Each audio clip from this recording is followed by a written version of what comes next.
Welcome to Her Anime Universe. I'm your host Carla, and if you love anime, manga, and the stories that inspire and entertain us, you're in the right place. Here we get into epic adventures, heartfelt romances, unforgettable characters, and even the lessons we can take from them. So whether you're here for nostalgia, new recommendations, or just a good time geeking out, join me, a longtime fangirl, as we explore the universe of all things anime, manga, and even the occasional K-drama. Remember to follow, like, and subscribe, and if you enjoy the show, leave a review. It helps more anime lovers find the podcast and keeps the conversations going. Hey everyone, welcome back to Her Anime Universe, another episode, and I am your host, Carla. And today I absolutely have to talk about this amazing female characters in anime. But before I get to that, I just want to share a quick update on what I want to attend or things like that. Anime, manga, all the things updates. And I'm going to try not to overload this podcast with too many of those. But I also like to keep it as real as possible. There are two possible expos that I can attend this coming weekend. There's one here in Austin, which is called I think it's the Anime and Game Art Game and Cosplay Expo, which is going to take place this next weekend, and the one in Houston, which is Animeverse, also the same weekend. So I don't know which one would be better. If you've attended these before, which would you recommend? And I'm asking because I'm literally going to be going to as many as I can this year and get more into this universe of all things fantasy, of course, still doing the other things I do, but I want to make this the best podcast I can for you and keep you updated on all the things that I find out. Now, back to the main thing.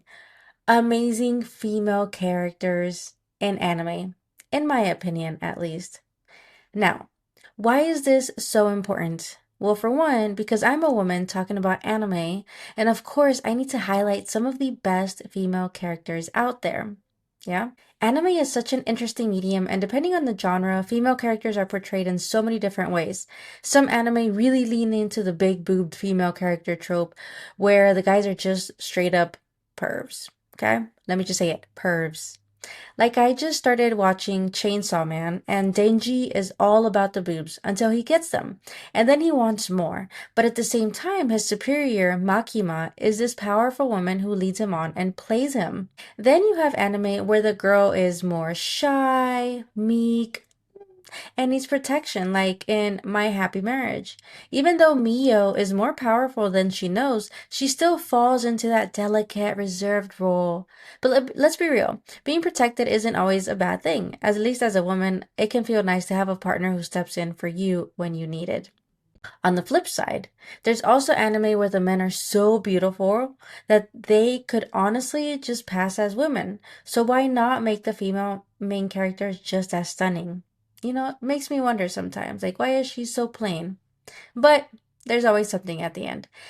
Then, of course, there's the tsundere love interest, that girl who starts off cold, hostile, or even aggressive, but slowly shows her softer side. Characters like Asuka from Neon Genesis Evangelion, right? Or Taiga from Toradora, right? This fits perfectly. They'll insult the protagonist 1 second and then secretly care about them the next. And we can't forget about the overpowered but emotionless girl trope. These characters are ridiculously strong, but they lack emotions and social awareness. Think Rei Ayanami from Neon Genesis again, right? They're often paired with a more expressive protagonist who helps them open up emotionally. That being said, none of this really bothers me, all the different tropes and everything. I appreciate different types of storytelling and creativity in anime. It's the same thing I see in K-dramas, right? The female character isn't allowed to speak up at first or is judged harshly by her family or friends or just society. And of course, there's the double standards everywhere, even outside of anime. So all of this is so important to just keep in mind. But today, I want to highlight female characters for different reasons. Some are physically powerful, some are brilliant, some are lonely, but just on an important journey.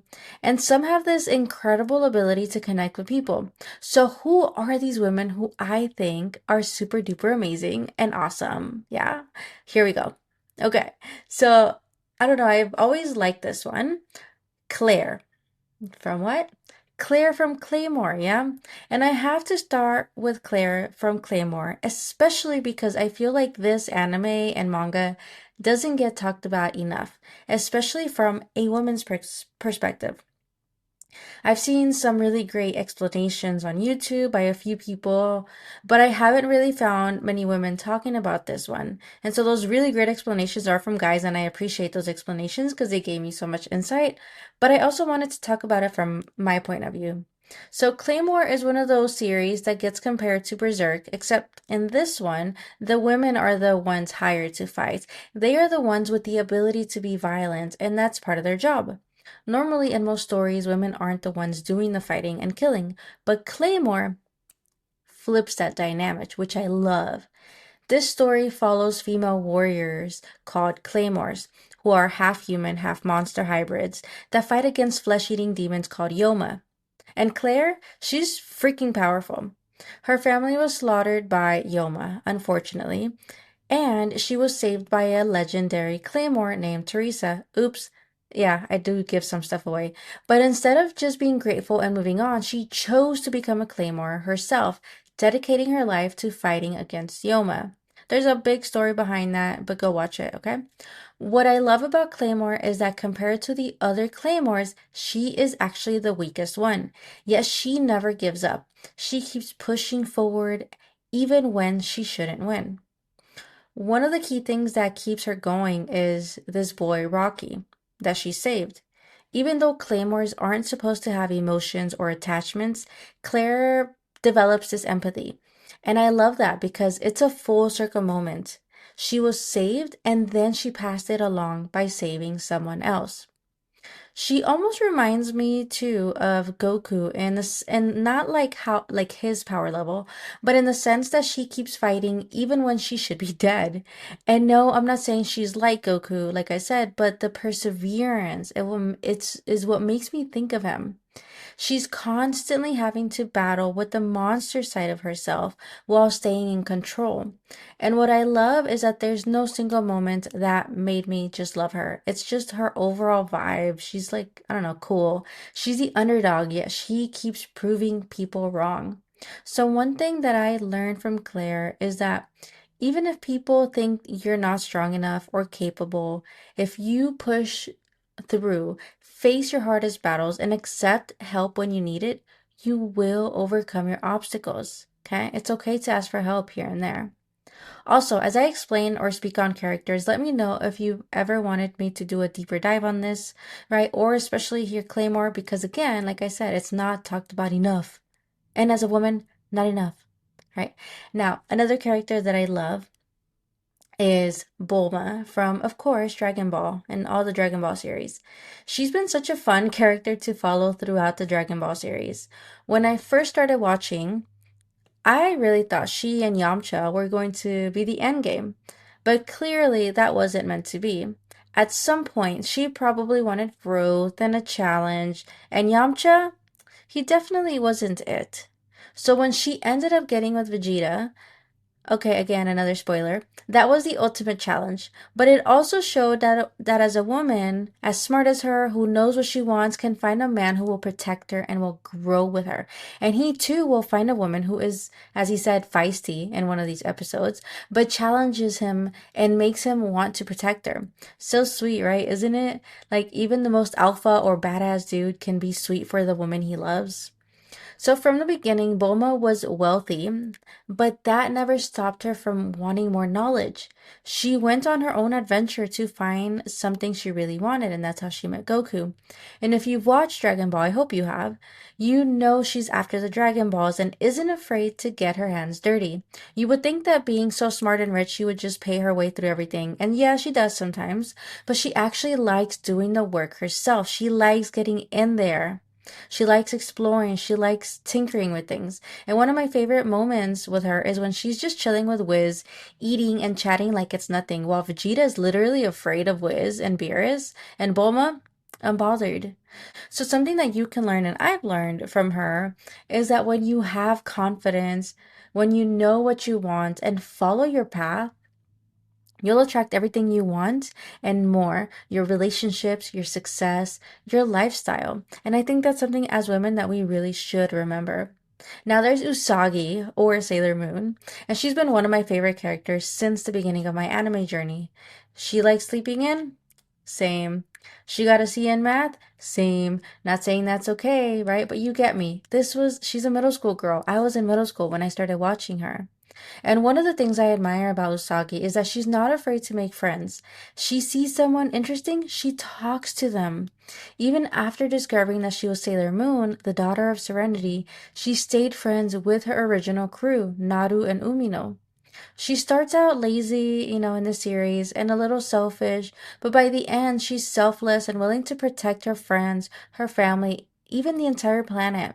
One of my favorite moments of her is in Sailor Moon Super S, the movie, where she literally goes all out to save the kids who are trapped in her dreams. And of course, she needed to also save Chibi Moon. So, one thing that I love about her is that she's always fighting for what she loves, for what she cares for.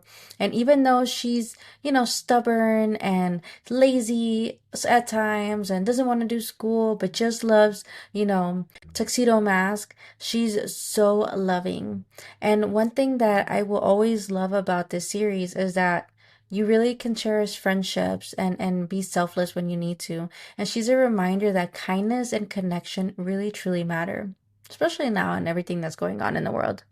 Now, finally, there's Urza Scarlet from Fairy Tail. Now, let's talk about Urza Scarlet from Fairy Tail, okay? She is a leader, a warrior, and just a complete badass bitch, yeah?